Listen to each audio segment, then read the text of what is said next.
gostaria de compartilhar com vocês uma pequena reflexão que se encontra no Evangelho segundo Lucas, capítulo 18, a partir do versículo 9, diz assim: Propôs também esta parábola a alguns que confiavam em si mesmos, por se considerarem justos e desprezavam os outros. 2 homens subiram ao templo com o propósito de orar, um fariseu e o outro publicano. O fariseu, posto em pé, orava de si para si mesmo, desta forma: Ó Deus, graças te dou porque não sou como os demais homens, roubadores, injustos e adúlteros, nem ainda como este publicano. Jejuo 2 vezes por semana e dou o dízimo de tudo quanto ganho.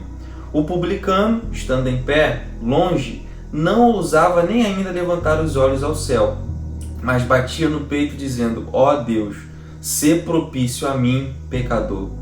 Digo-vos que este desceu justificado para a sua casa e não aquele, porque todo o que se exalta será humilhado, mas o que se humilha será exaltado. Diante de uma passagem muito conhecida, que na verdade só foi registrada no Evangelho de Lucas. Evangelho de Lucas, que está preocupado no ministério de Jesus aos marginalizados, aos que são desprezados, quais sejam as mulheres, as crianças, os pobres, os enfermos e necessitados. E dentro dessa passagem nós temos 2 tipos de comportamento, 2 tipos de posturas que nós devemos observar. De um lado nós temos um mero religioso, um fariseu, que fazia parte de um grupo político-religioso dessa época e também responsável por muitos embates com Jesus no Novo Testamento. De outro lado, nós temos um publicano, alguém responsável pela coleta de impostos, mas que muitas vezes era visto como má fama, porque muitos deles também eram corruptos.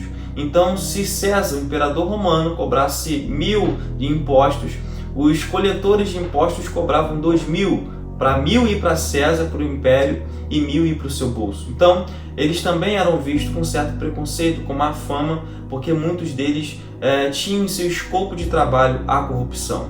Mas o mais interessante não é isso diante do texto. O mais interessante é a postura que cada indivíduo tem a partir de si mesmo para com Deus. De outro lado, o mero religioso fariseu se gaba das suas feituras, se gaba dos seus méritos, achando até que a graça e a misericórdia de Deus pode ser alcançada pela sua própria mão. De outro lado, nós temos sim um pecador, nós temos sim alguém de má fama, mas alguém que bate no seu peito e reconhece a miséria do seu ser, reconhece as mazelas do seu pecado e a sua alma grita pelo arrependimento e pela misericórdia de Deus. 2 tipos de comportamentos, 2 tipos de posturas diante de Deus que são importantes para entendermos o conceito da graça, o conceito do amor de Deus e do alcance da sua misericórdia. Não são os nossos méritos que nos salvam, não são os nossos atos de justiça, não são as quantidades de dízimos e de ofertas, não são as quantidades de boas obras que fazemos que vai fazer com que alcancemos a misericórdia de Deus, mas sim o nosso coração aberto, o nosso entendimento pleno de que todos os dias precisamos clamar pela misericórdia de Deus em detrimento dos nossos pecados.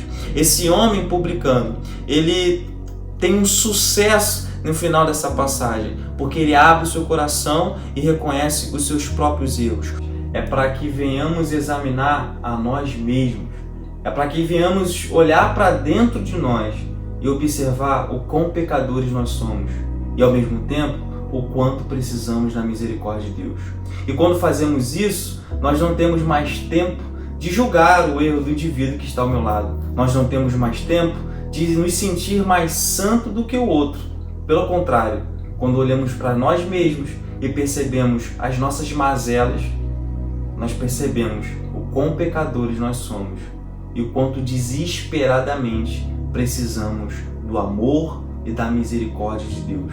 Então o Senhor Jesus nos convida, através dessa parábola, a examinarmos o nosso exterior e corremos desesperadamente para os braços do Pai, onde nós alcançamos a misericórdia.